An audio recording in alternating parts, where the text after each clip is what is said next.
We're live now. Okay, thank you. Good morning, everyone. We'll call this meeting to order. I'll ask if there's any disclosure of pecuniary interest. I'm not seeing any. If at some point throughout the meeting you find that you do, please declare it at that time. Today we have a presentation from the Director of Finance and Treasurer with regard to draft 3 of our budget. So I will pass it over to you, Jocelyn. Thank you, Your Worship, and good morning, members of Council and staff. Today we are presenting draft 3 of the 22 budget, along with the 4-year operating forecast and the 10-year capital forecast for Council's information. At the last budget meeting on November the 10th, Council provided direction to staff to target a tax rate increase of just under 3%. And at that time, the proposed tax rate increase was 3.59%, so lowering the tax rate impact was a challenge. Draft 3 of the 22 budget is being proposed with a 2.97 tax rate increase. So I'll provide a walkthrough of the changes, followed by a high-level summary of the forecasts. So starting with the operating budget, I'm going to ask you to turn to page 22 of the agenda package, and I'll share my screen.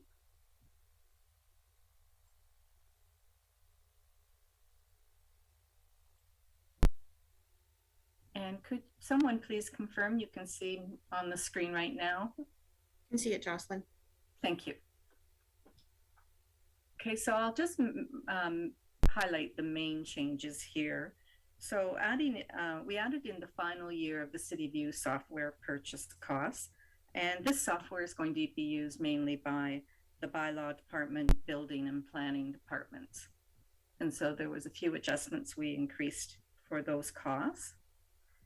We also added in the debenture payments for the Main Street Bridge, and we added in construction financing for the interest and some principal.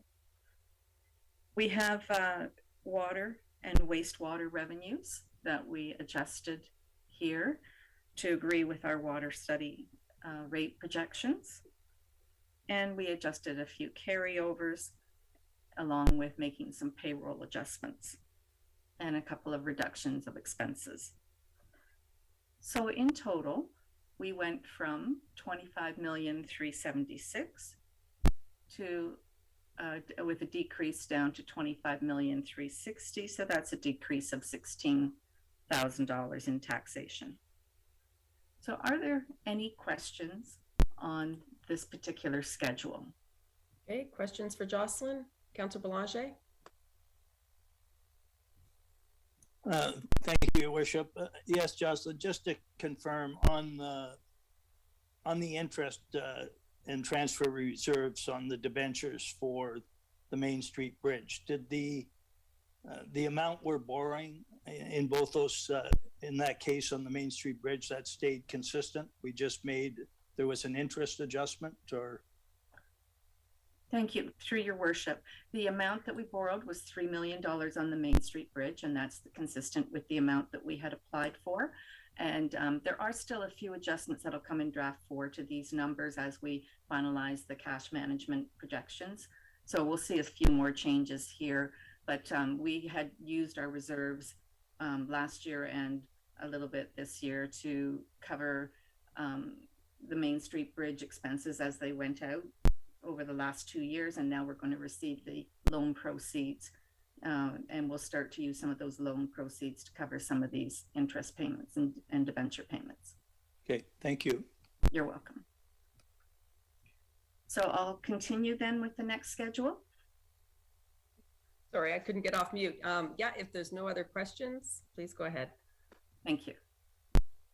Okay, I will just set up for the next schedule. I assume that you can see that schedule now on the screen, and this is on page 23 of the agenda, and it's the capital budget that we're going to look at the changes on now. So we added in the audio video project for the council chambers. Some of that is being offset through reserves. And then we had the carryover for the the renovations to the fire hall station number 2. So we put those carryover amounts in and adjusted the grant amount to the actual grant revenue we're getting, with the difference coming from reserve.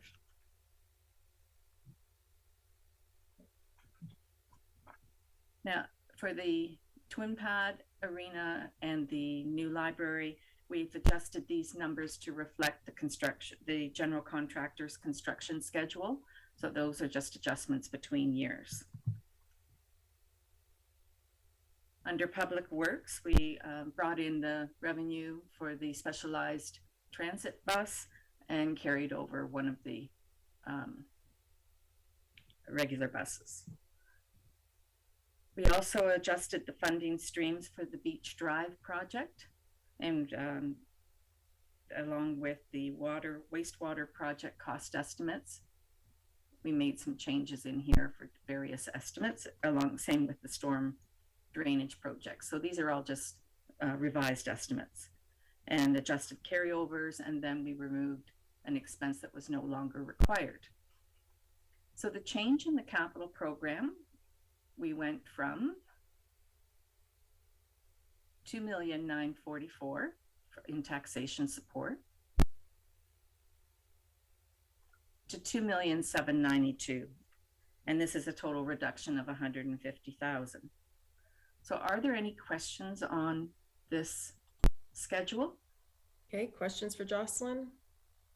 Not seeing any. Go ahead, Jocelyn. All right, thank you.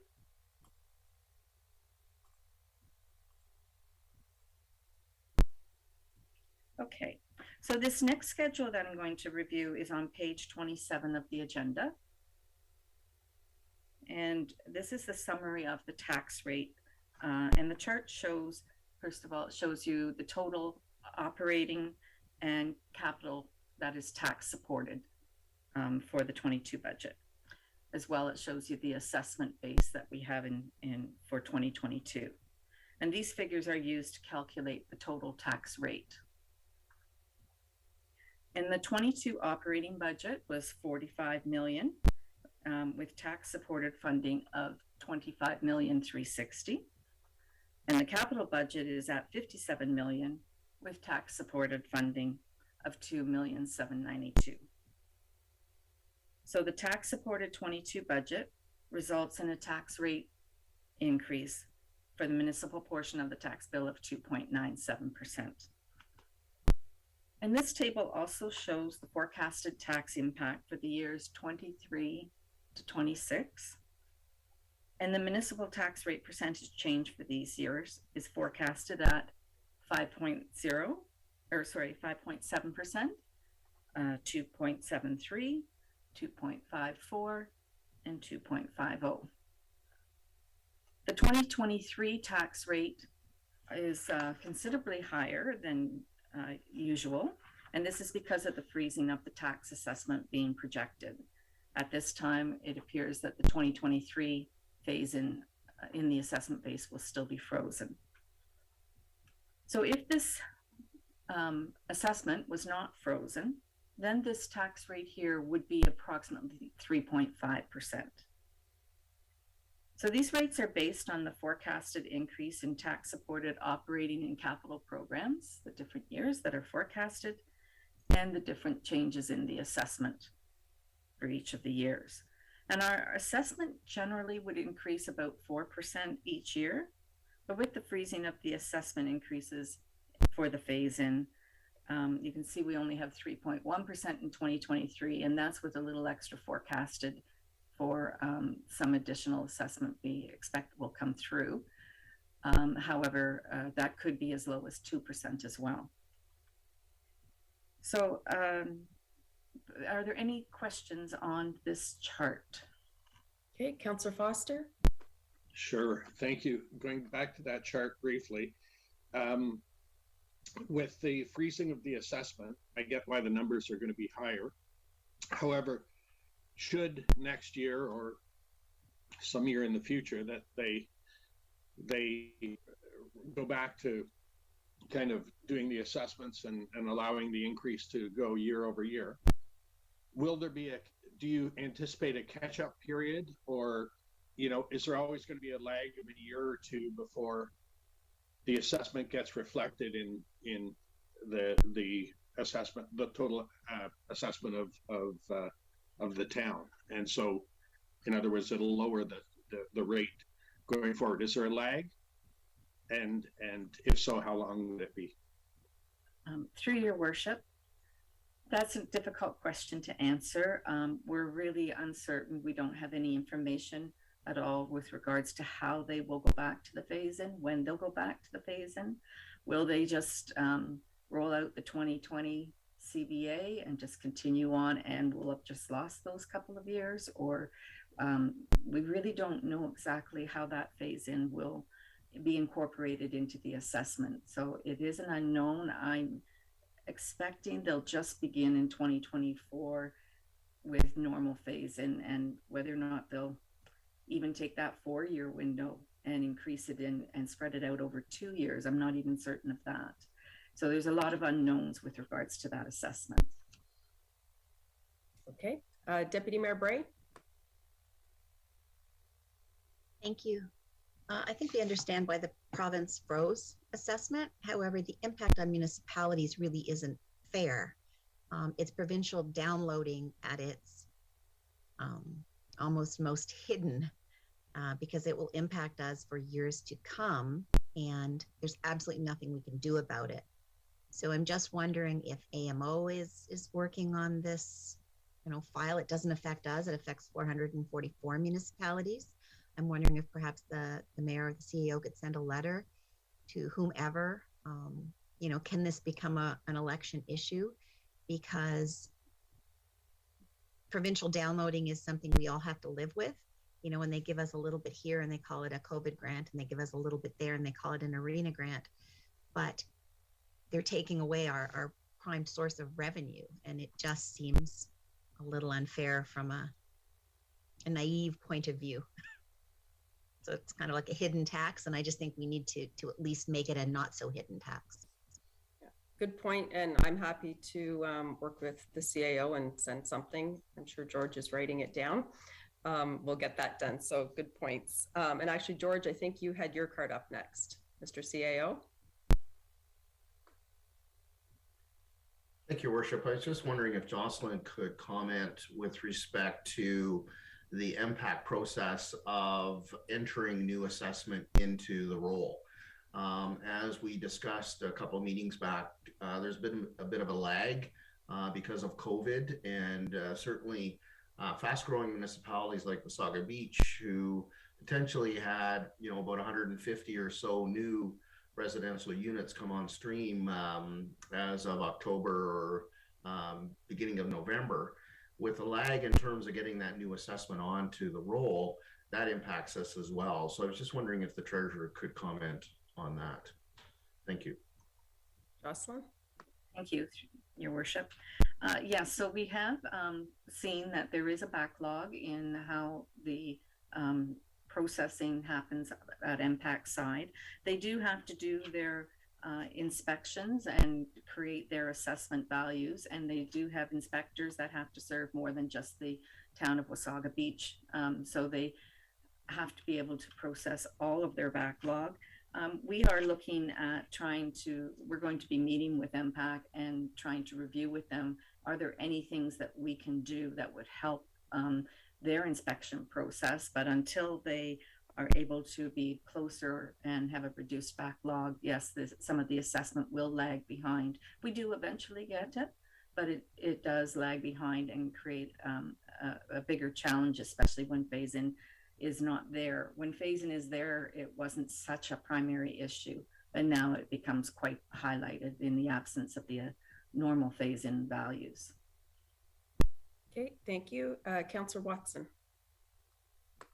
Thank you, Your Worship. I was just going to say I think the provincial government thinks they're doing people a favor by not increasing the assessment, but it's actually it's false economics actually going forward, because it's much like when people say they want a 0% tax increase with municipalities. Well, it does catch up with you. You do 0, 0, 0. One of these years it's going to be 12% all of a sudden, and we're going to see the same thing with assessment probably. by them delaying it. So it's unfortunate they're doing it, but that's what they've decided to do, and we're looking at another year for sure of that.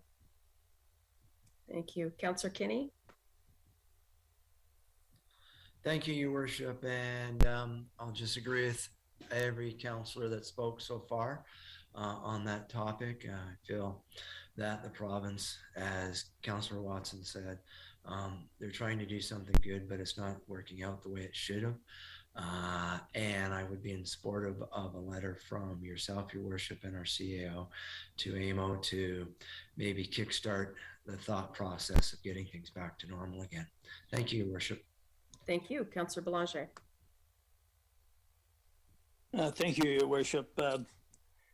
Through to the Treasurer, I'm just wondering if there could be, and I don't want to make a make-work project, but the provincial government has made a lot of concessions to the municipality, read the reduction of the fund, read COVID, and at the end of this, a lot of what was done was to protect many of our residents that would have suffered even more financial negative impact had the action not be taken.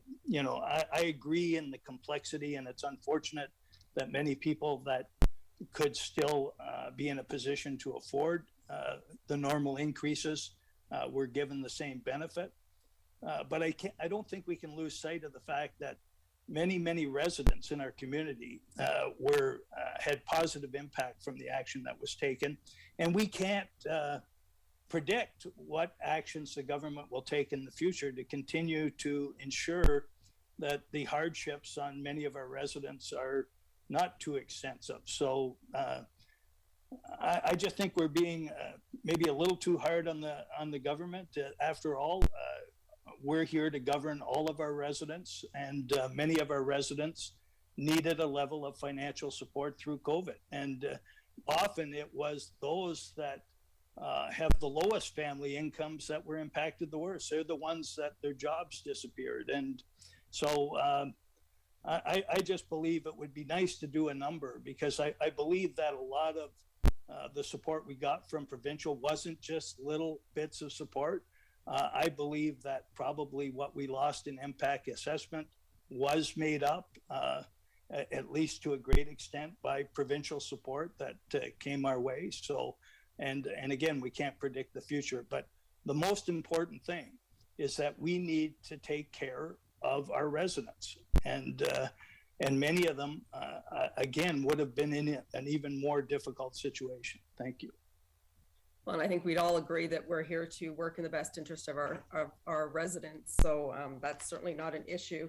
I think the whole point of this conversation, though, is that the residents have to understand, without this assessment coming forward, it is hard to do our budget. It does add strain to what we're doing, and there needs to be understanding there as well. We understand people are struggling. Everybody's struggling. Everybody's in the same boat, province-wide, worldwide. So I think we do need to send a letter off to the province and address what we need to address. Councillor Foster, did I see your card up?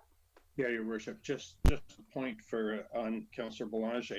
The difference, though, is a grant is a one-time item. It helps people immediately and all that, whereas an impact as a change to the assessment is like the gift that keeps on giving. So it's the difference between, say, getting a bonus at work, where you get X number of dollars given to you, but your salary doesn't change, whereas MPAC changes the salary going forward. And our salary is actually taxes received. That's the salary of the town, or one of the salary income sources. So there is the difference between the grant and the MPAC assessment changes. Thank you. Okay, thank you. Jocelyn, is that something you feel that you can put together? Myself, I look at that and think if we look at all the funding that we did get, I don't know that each individual piece you could actually put, per resident, how much of an impact did it have on them? Is that something that you could actually put together, or is it a lot of work for not?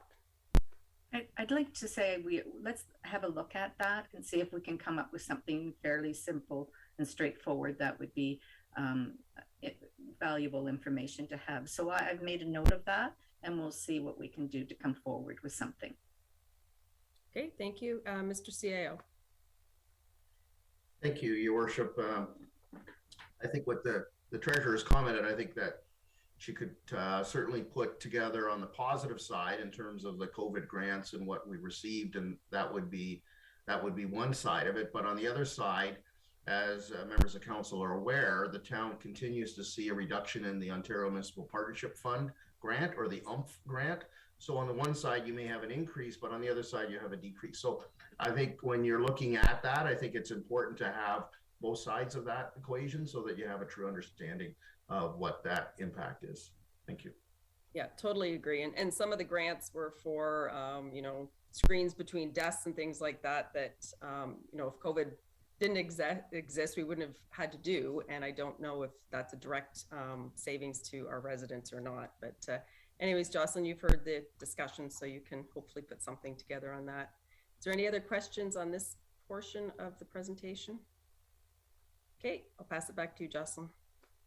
Thank you, Your Worship. I'm just going to get ready for the next screen. There's a municipal comparator chart that is shown on page 6 of the agenda, if you want to turn to that.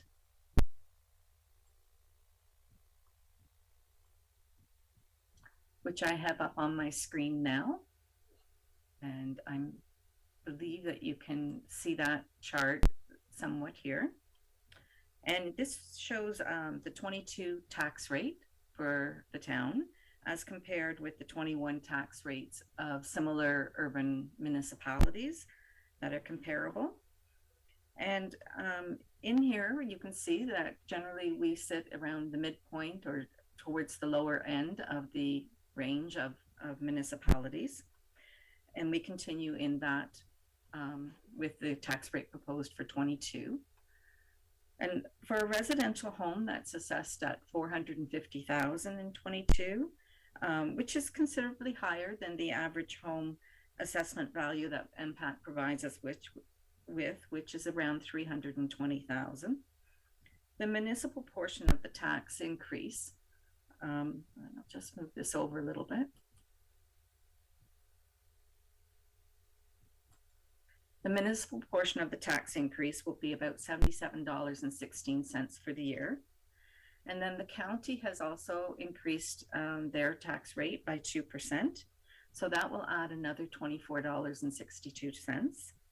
And the total, if the education tax rate remains the same, the total increase on that value, 450,000 assessed value, would be $101.78 for the year. And this would result then in a blended tax rate for 2022 of both the county and the municipal portions of 2.25%. So I'm now just going to put up another chart. So this table is not shown in the agenda package. However, a similar chart was included in the November 10th staff report. And you can see here that the table shows a total levy in draft 3 of $28,152,000. This is the taxation levy. And you can see that the OPP and the MBCA, these costs amount for about $5 million of the total levy. And these are costs that are not in the control of the town, as they are levied upon the town. And they represent about 18% of the tax levy. So are there any questions on either of these schedules? Okay, thank you. Councillor Watson. Thank you, Your Worship. I've had a few residents contact me recently about using the $450,000 figure of assessment for what the tax increase would represent in dollars, which you just showed, Jocelyn. They thought the figure was low. Sort of the comment was, well, what can you buy for $450,000? Well, I did some research on sales of houses within the last 6 months of what the market value of a house assessed at $450,000 would be.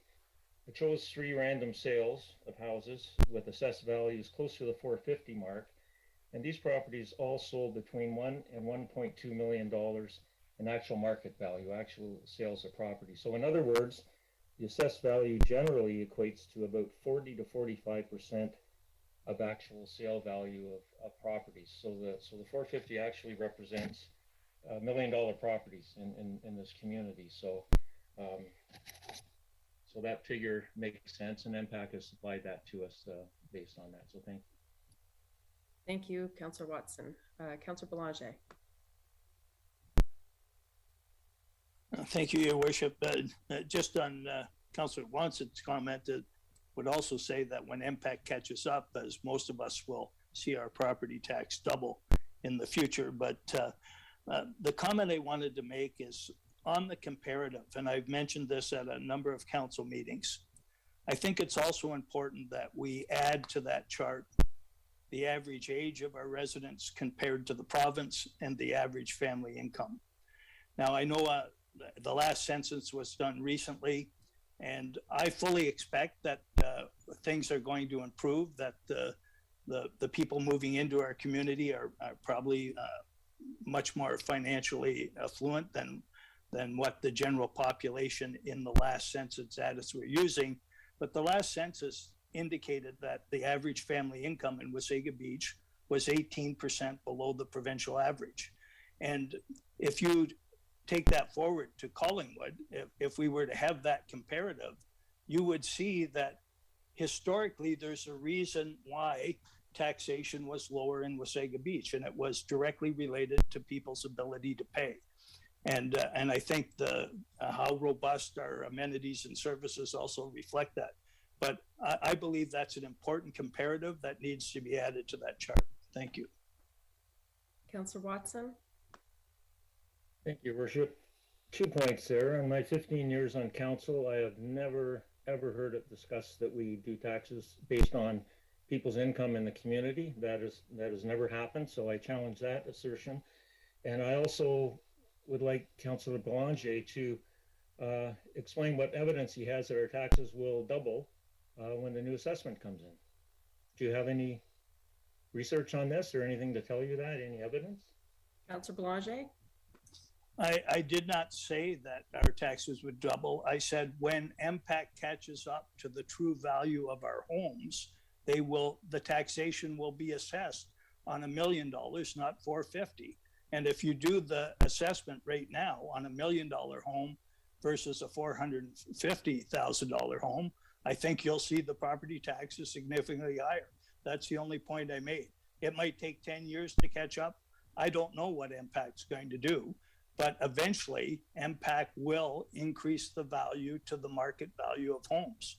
And they do that every year. It lags quite a bit behind, but our property taxes are not going down. They will continue to move up to the market value of our homes. And we could ask the treasurer, can you give us what the property taxation would be on a $1.2 million home that is currently assessed at $450? Do you have that information? Okay, we can ask the treasurer that, but the reality is we here in Wasaga Beach are no different than everywhere else. MPAC does this. I don't know why we get hung up on these things. Councillor Watson? If you go back to the transcript, you'll see you say the taxes will double when MPAC catches up. So that was stated. And the town reacts by adjusting their mill rate and that as assessment goes up so that it becomes almost revenue neutral depending on the increase that comes up, and that's how it goes. And if your assessment goes higher than the median, then taxes will go up. If you happen to go below, it'll go down, which doesn't happen too often. But we adjust based on the assessed values that come forward going forward. So unless you have some evidence of it, it should not be said. Thank you. Okay, thank you. Councillor Foster, did I see your card up? No? Okay. All right. Any other questions at this point? Okay, back to you, Jocelyn. Muted, Jocelyn.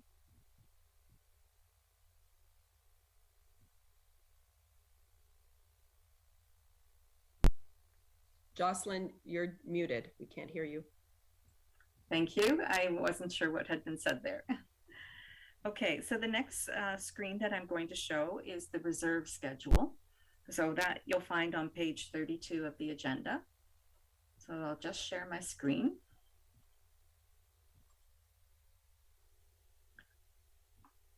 Okay, so on the schedule, you can see here that in 2021, December 2021, we're forecasting that the reserve balances will be about 60 million. And these next few columns here are forecasting for 2022. And it shows that the contributions to reserves will be about 5.9 million.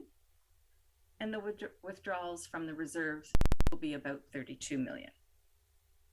And DC collections going into the reserves will be about 6.4 million. You can note that 21 million of the utilization is from the obligatory reserves.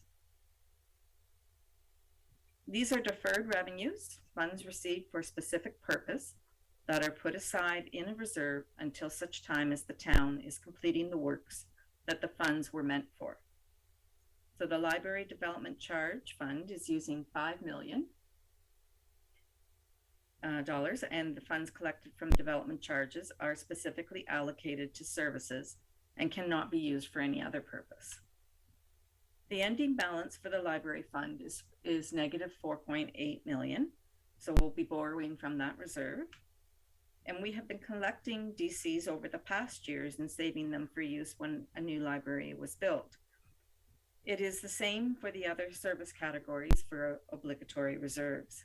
The funds must be used for their specific purposes. So the town is permitted to borrow from other DC reserves that are not needed at this time, as long as we pay interest to those reserve funds.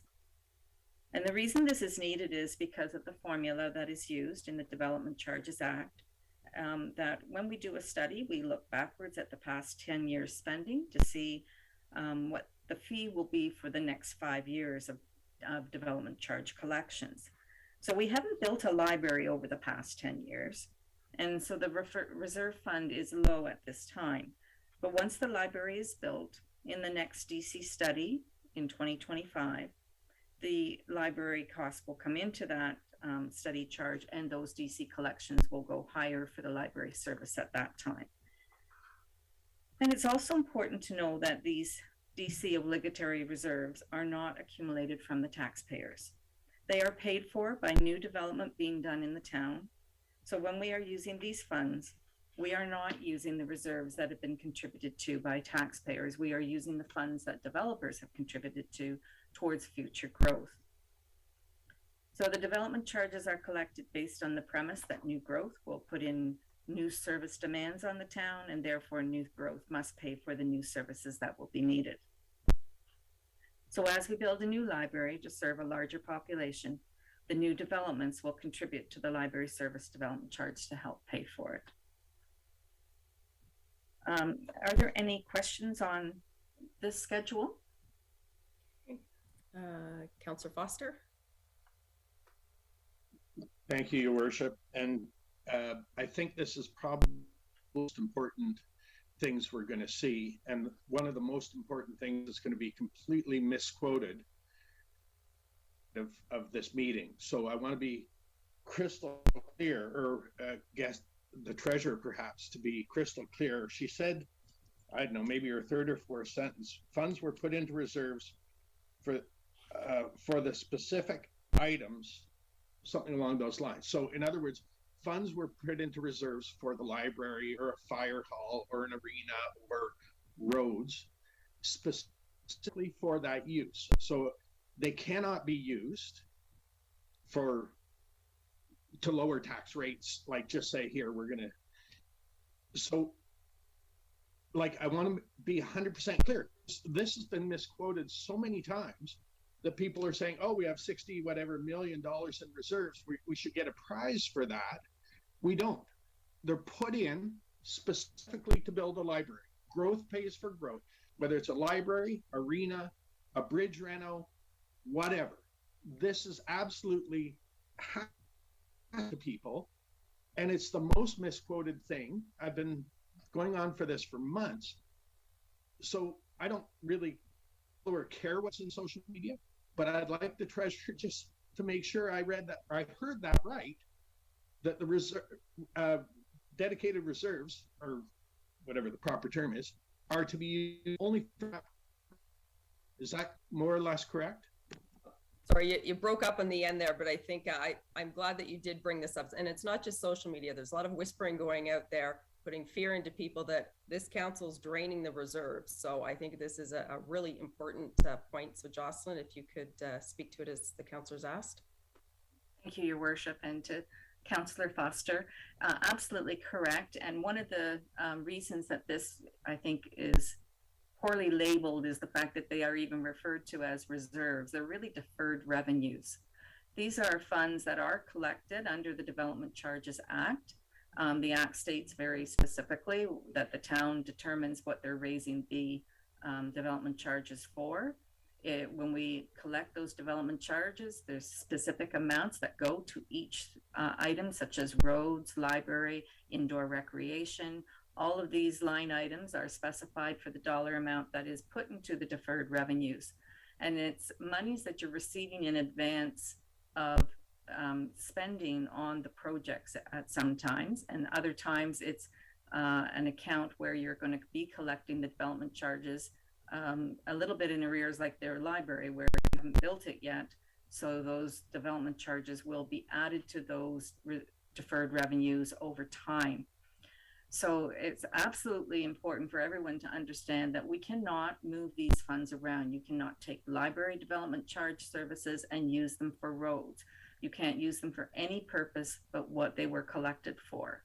And it's legislated, and we have to maintain our records and control all of that. And the purpose is that they're there to develop those level of services that are going to be required as growth begins to occur throughout the town. I hope that helped to address your question. Thank you. Councillor Foster, follow up. Thank you, Your Worship.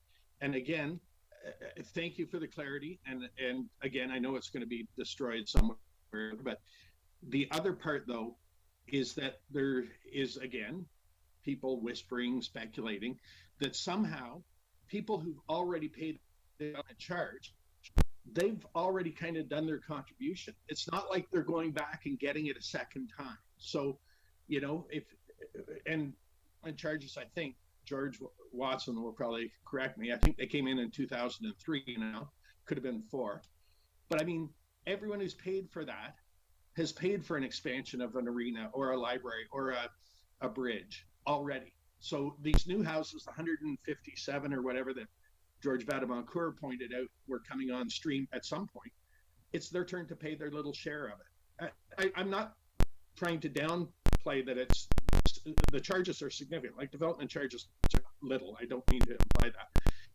It is a little piece of the pie for a library or an arena or any other piece of infrastructure. Those are my comments. Thank you, Your Worship. Thank you. And we do recognize they're not little. I just paid them myself for building. So it's something that we all have to do and do our part. So Councillor Kinney. Thank you, Your Worship. And further to Councillor Foster's comments, my understanding is the items we're talking about in that last slide was funded through development charges, not through taxation. And I'm hoping that I'm correct in that, Jocelyn. Thank you, Your Worship. And so to Councillor Kinney, yes, so those development charges are collected from the developers. They are not collected from taxation. And the reserves, the regular reserves that we put at the end of the year to our general reserves, those are contributed through from taxation dollars. Did that clarify for you? Follow up? Thank you, Your Worship, and thank you, Jocelyn. I just want to make that differentiation, as Councillor Foster was saying, that it's important to get the proper view on what's coming out of where. And I think it's important that our public understands that these development charges are from the developers for developing our town, our structures, and they've been building up over years, and that's what they're being used for, and they're being used properly. Thank you, Your Worship. Thank you. Councillor Watson. Thank you, Your Worship. The actual definition of development charges are fees collected from developers at the time a building permit to help pay for the costs of infrastructure required to provide municipal services to new developments such as roads, transit, water and sewer infrastructure, community centers, and fire and police facilities. A classic example of not keeping up with your development charges just was reported in the last couple of days. A municipality in Simcoe County, because they had not kept up with the times, apparently, the revenue from development charges were very lean. They were not coming in enough, and they've just bumped them up to, I think it's a 68% increase to $75,000 for their development charges, which is going to be the highest in the county. We are on the low side as usual with how we manage things conservatively. But that's just an example how if you don't go slow and steady, keep up with the dollars with the town, provide the infrastructure, we have a lot of growth in this town, then you'll be looking at the same kind of scenario. So I think we're doing it correctly. Thank you. Thank you. Councillor Belanger. Thank you, Your Worship. Just to clarify, and certainly social media can be quite the quagmire, but I think some of the concern is the fact that we were not successful in getting government grants. Through to you, the treasurer, when we're successful at getting government grants to support these infrastructure projects, that then reduces the level of reserves that are required for the municipality to pay. Is that not correct? Jocelyn. Thank you, through your worship, to Councillor Belanger. So yes, if we get grant funding, any grant funding from any source will help pay for the project and lessen the amount of the reserves that we might have to draw upon. However, we do receive steady grants from other governments, like our federal gas tax grant, our grant, and the OSIF grant. All three of those are major grants that are used either for operating or capital for the federal gas tax and the OSIF. So we get steady grants, and those are used to help with capital projects. Sometimes there is that opportunity for more funding from the federal and provincial governments. However, when you have something like COVID happening, the focus now is on other areas as opposed to specifically the capital projects that we are working on at this time. So there may come more grants available as they finish with the COVID grant funding. But the yes, in answer to your question, grant funding from any source would be helpful to the town. Well, and I think we have to recognize whether you get $1 million grant on a roads project or $1 million grant on a bridge or some other infrastructure, it's still a savings. It's still a grant that takes away from the residents paying it. So, Mr. CIO, I saw your card up. Thank you, Your Worship. As has been attested to by our auditors over the last many years, the town is in excellent financial shape. And there's a number of factors that go into that comment. One of the comments, or one of the factors, is the strength or the healthy state of our reserves. However, that can be a double-edged sword in a sense, and this takes me to my point with respect to the question that Councillor Belanger asked. When you're in a competitive process for grants, the province looks at the financial health of the municipality when evaluating grant requests. And when you have a situation where, for example, for recreation facilities where, and I don't know, I can't remember precisely, but the amount of 10 billion, I think was the term, I think it was, with respect to the amount of applications that came in province-wide, and the province has to allocate a substantially less amount to various communities. They look at communities where they're not as financially healthy. So for when the competition is based on the financial health, if you're in a good financial state, the likelihood of getting a grant where there's a significant competition is less likely. So just wanted to make that point, and that's been something that we've been aware of because our our reserves have been quite high, and we look good from a financial standpoint. So just to address that point, Your Worship, I have a couple of other points I'd like to make when appropriate as well. Okay, thank you. And that definitely is something that we've said and recognized for many, many years, is that there's a downside to being a healthy community when it comes to getting grants. It's just the way it is. Did you want to go ahead with your points now? I have a couple of other people on the list, but you've got the floor.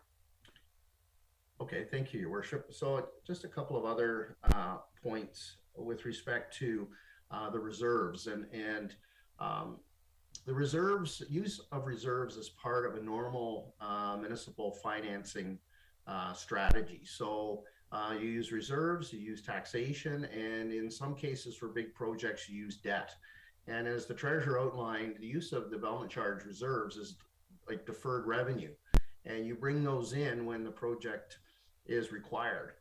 So the town has been building reserves, and now we're using those reserves to fund capital projects. So the reserves are going down, but that's the normal cycle in terms of the use of these reserve funds, as the Treasurer's indicated.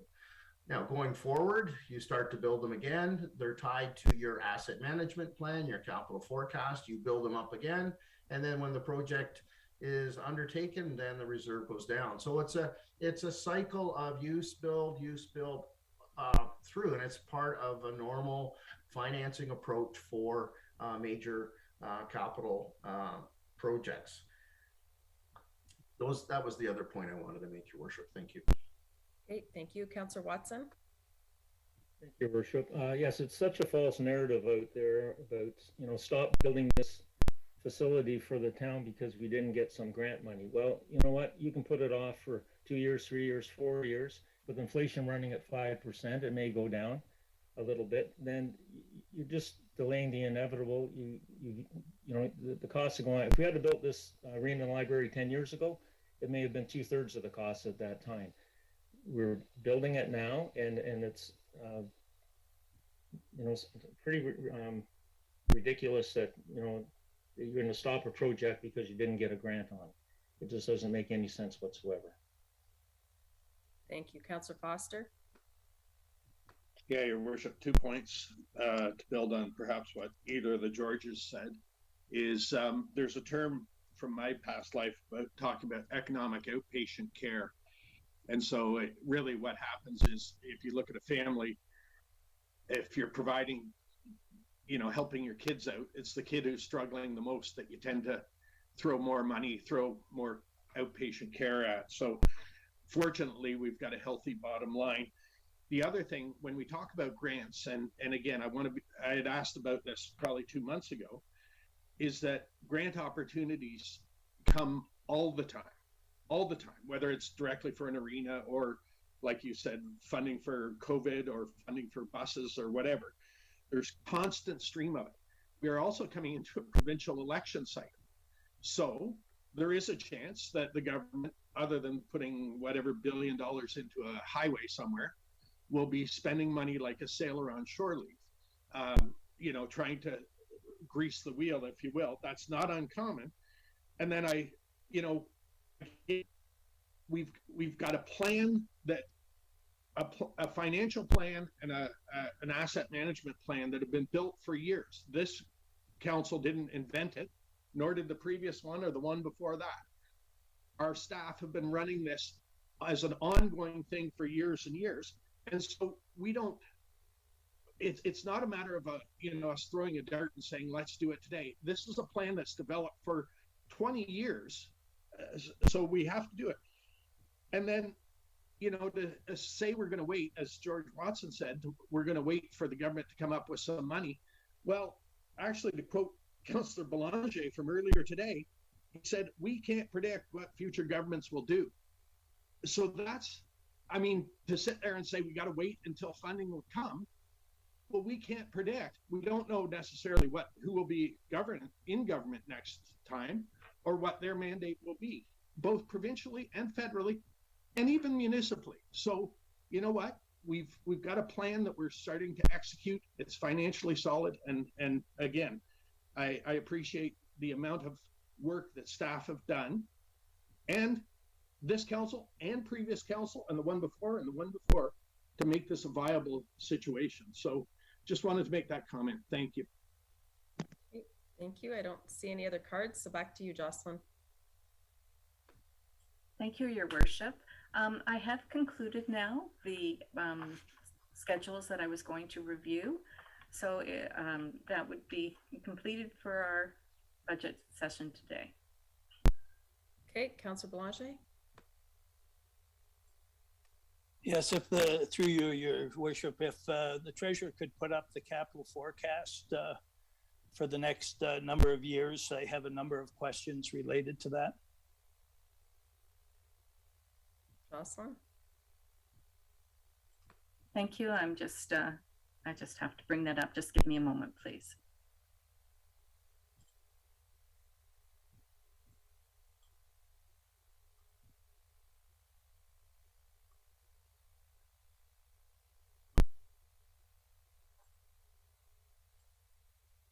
Okay, I believe this is the schedule you were referring to.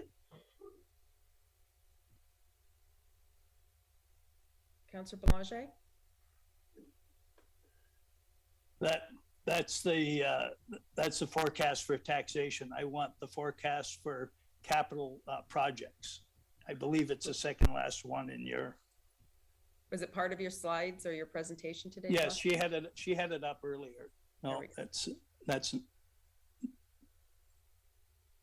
It's the one that had River Road West urbanization and had the blueberry. It's Appendix C. These are the schedules I've shown today. No, you had it up before the meeting started.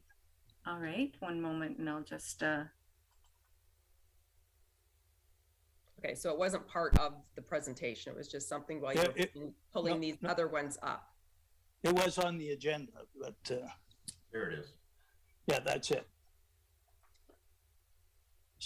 Okay, go ahead and ask your questions. Okay, thank you. One was just at a recent meeting, I had asked about the River Road widening next phase.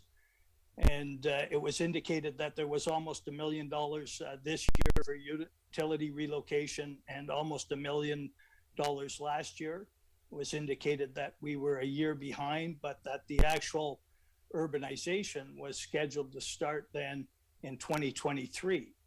That now appears to be pushed back to 25 to 27. And when we go down to Blueberry Trails, we're now out to 3031. I had always felt this was a significant capital priority. I don't recall that it was ever to be pushed back.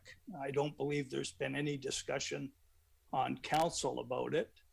And given the growth of our community and given the nature of our traffic and our linear routes through town, I have a real challenge or a problem to indicate that River Road West widening wouldn't be completed till 3031. The other major question I have is that through the development of Beach Area 1, I've had a conversation with our CAO and the parking study. It was indicated that there may be 2 parking structures required.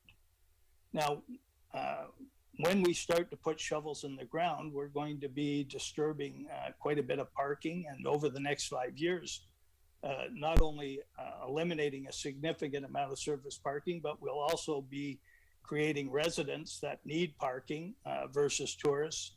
And I don't see a parking structure in our capital plan, and that has been indicated previous meetings that could be 12 to 14 million dollars, and that's not something that you can eliminate all the parking and then 10 or 12 years later replace it. So those are just a couple of major concerns I have with this. Okay, Jocelyn. I'm just going to stop sharing for a moment. there. So through Councillor Belanger, yes, there has been some changes in the projects.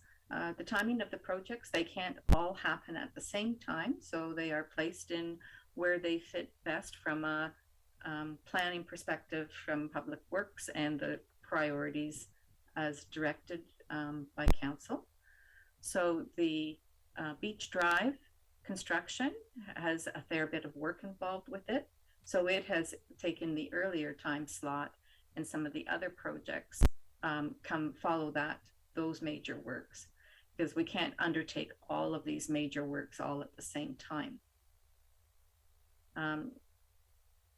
And I think that's in response to the changes.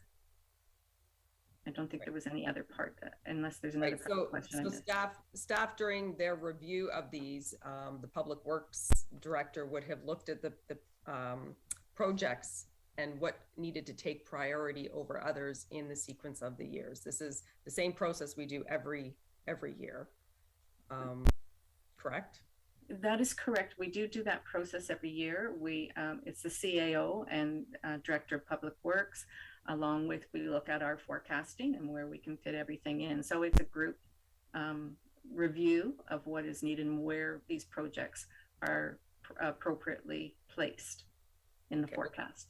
We'll go back to Councillor Belanger and then Mr. CAO. Thank you, Your Worship. Capital works of this nature and this priority, and I go back to the fact that I clarified this at just a recent meeting where it was indicated that by Public Works that they were fully intending to start the next phase of River Road widening in 2023. That's on record. This has been a recent change, and I believe changes of this nature should come to council with a staff recommendation for council to discuss. Like, I believe council should be the ones that set the priorities of how capital projects move forward and the importance to the community. And I'm not suggesting this isn't the end outcome, but something of this nature to push back River Road West widening by 2 years without a report coming through to council and a meaningful discussion by council seems to me a major flaw in the process. Thank you. Well, I think we're having that discussion now through the budget process as these projects are being included in the forecasts. I mean, alternatively, I guess we can scrap the beachfront redevelopment and not do anything there, but I don't think that that's supported by the community or this council. Mr. CAO? Thank you, Worship, and I think you said it appropriately. I think this is the time to have these conversations that staff have put forward a capital forecast based on what it understands are the priorities of council, based on the needs of the community, and certainly if council feels that they're not in sync, then certainly council can make some suggested changes. I just wanted to address the point with respect to grants, and we talked about it a little bit earlier about grants, and the focus of the 2 levels of higher government have been in the past predominantly on roads, waterworks, sewer works, bridges. That's been the focus, and the town has certainly benefited from grant programs pertaining to those types of infrastructure. We've been successful. So as new grant programs roll out, I think that they will be focused again on roads, bridges, water, wastewater works, and the town will certainly apply for those grants. Other portions of River Road West, when it was widened, were done on the basis of receiving capital grants from higher levels of government. So the capital forecast that's before you today is based on what we know today, based on our ability to be able to finance and carry the cost of these major infrastructure projects.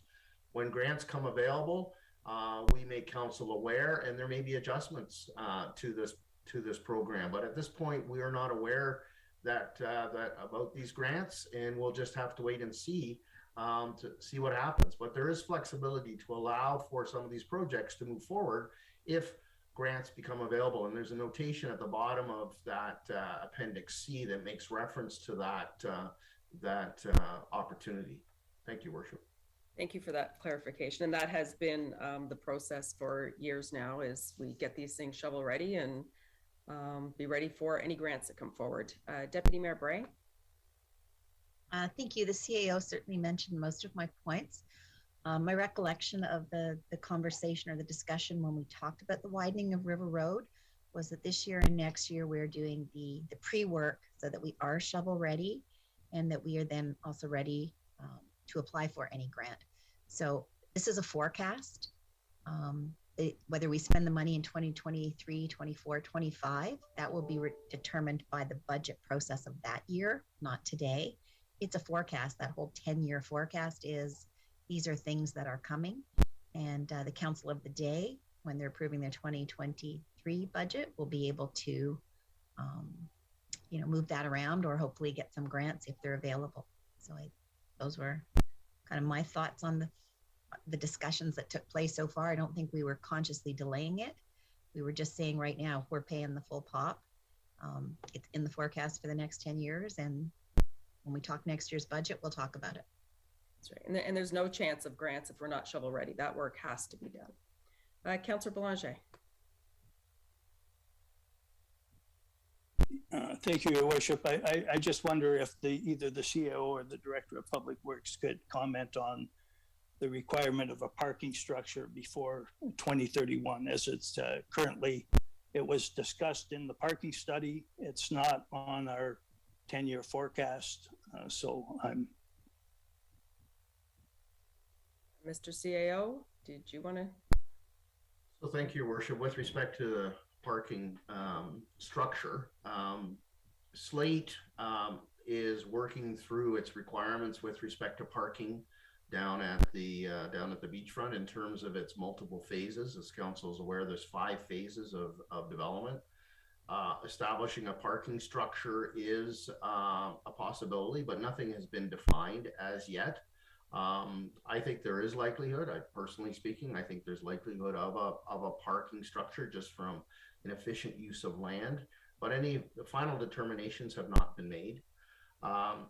There is a parking deficit that's been outlined in the parking strategy that was done, but that's not in relation to municipal parking or parking pertaining to the development.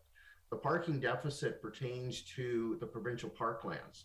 So as council is aware, the town through its surface parking has been supplementing the parking for the provincial park. So if there's a deficit, the deficit remains with Ontario Parks in terms of the visitors. Now the town has a vested interest because it wants to encourage visitors to Wasaga Beach Provincial Park. But if we're looking at who is responsible in terms of providing parking for visitors, the ultimate responsibility would be Ontario Parks. We've made Ontario Parks aware of the parking study. They were engaged as part of it. They're finalizing their master plan with respect to the future of the provincial park. So I'm hoping that they will take the results of the parking study under consideration. Certainly the town in a few parking lots that it has down in that area and along Main Street will continue to provide some parking, but the gist or the requirement for parking for the provincial park is the province's responsibility. The developer will address the parking requirements for the site as part of its development. Thank you. Thank you. Not seeing any other cards. And Jocelyn, you've wrapped up, so we will go to the motion. The Committee of the Whole as Budget Committee forward the proposed 2022 operating and capital budget, the 4-year operating and 10-year capital forecast to the budget public meeting for input from the public, inclusive of any changes identified during this meeting. Could I have a mover and seconder, please? Councillor Watt and Councillor Kinney, yes. Worship, I'm sorry, I think we missed the first half of that motion. Oh. Just that that Committee of the Whole receive. Sorry about that. Yeah, the Committee of the Whole as Budget Committee received the 2022 operating and capital budget draft 3, the 4-year operating and 10-year capital forecast for information, and the Committee of the Whole as Budget Committee forward the proposed 2022 operating and capital budget, the 4-year operating and 10-year capital forecast to the budget public meeting for input from the public, inclusive of any changes identified during this meeting. That was moved by Councillor Watson. Councillor Kinney, thank you for that catch.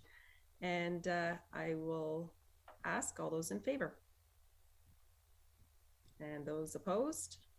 And that is carried by a vote of 6-1 with Councillor Belanger in opposition. And I don't believe we have any other business today, so have a great day.